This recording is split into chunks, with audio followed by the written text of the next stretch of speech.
Hi everyone, আসসালামু আলাইকুম। আপনারা সবাই কেমন আছেন? আজকে আমি আপনাদের সঙ্গে শেয়ার করব ঢেঁড়স ভাজি। তো এখানে আমি 1 কেজি পরিমাণ ঢেঁড়স নিয়েছি। এটাকে আমি এখন ধুয়ে কেটে নিয়েছি এখানে। তো এখন আমি এখানে একটা কড়াই নিয়ে নিলাম। কড়াইয়ের মধ্যে দিয়ে দেব তেল। তো তেলটা ফুটিয়ে আসলে এটার মধ্যে দিয়ে দেব পরিমাণ মতো লবণ, আর এখানে দেব সামান্য পরিমাণ হলুদ।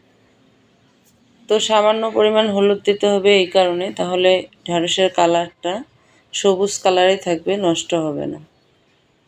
তো এখন আমি কেটে রাখা ঢেঁড়সটা দিয়ে দিলাম, দিয়ে একটু মেখে নেব। নিয়ে এটাকে এখন আস্তে আস্তে এভাবে নেড়ে চেড়ে ভাজি করতে হবে। তো অনেকে প্রশ্ন করতে পারেন যে লবণটা কেন তেলের মধ্যে দিলাম আগে। তা দেওয়ার কারণ হলো, প্রথমে যদি আমি তেলটা আর লবণটা ফুটিয়ে নিই তাহলে আমার ঢেঁড়স ভাজিটা খুব তাড়াতাড়ি হয়ে যাবে, বা কড়াইয়ের মধ্যে দাগ লাগবে না। কারণ এখন তো সবাই ফ্রাই প্যান ইউজ করে।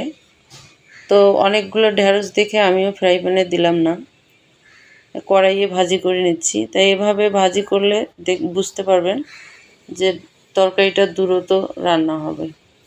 তো এটার মধ্যে শুধু আমি কাঁচামরিচটা অ্যাড করলাম, কারণ আমি ভাজিতে পেঁয়াজ ব্যবহার করি না, শুধু রসুনটা দেই মাঝে মাঝে, কিন্তু ঢেঁড়স ভাজিতে শুধু মরিচ দিয়ে আমার কাছে ভালো লাগে।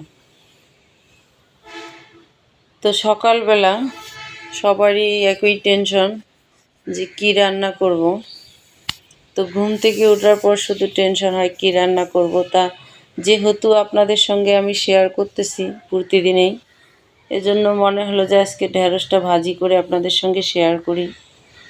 হ্যাঁ, আমার মতো কার কার টেনশন হয় সকালবেলা কমেন্ট করে জানাবেন।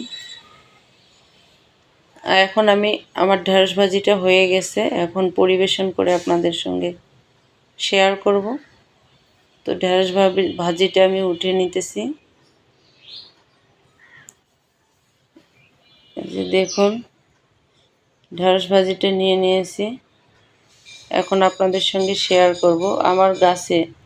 আমার উঠানে গাছে সন্ধ্যামালতী ফুল অনেক ফুটেছে। আমার ইচ্ছা হলো যে আপনাদের সঙ্গে একটু শেয়ার করি, তাই কয়েকটা সন্ধ্যামালতী ফুল ছিঁড়ে নিয়ে এসে আমার ঢেঁড়স ভাজির রেসিপিটাই দিয়ে দিলাম। দেখেন কেমন লাগতেছে। যদি সবাইরে ভালো লাগে তো অবশ্যই আমার রেসিপিটারে লাইক করবেন, কমেন্ট করবেন, শেয়ার করবেন। ভুল ত্রুটি হলে ক্ষমা দৃষ্টিতে দেখবেন। সবাই সুস্থ থাকবেন। আসসালামু আলাইকুম।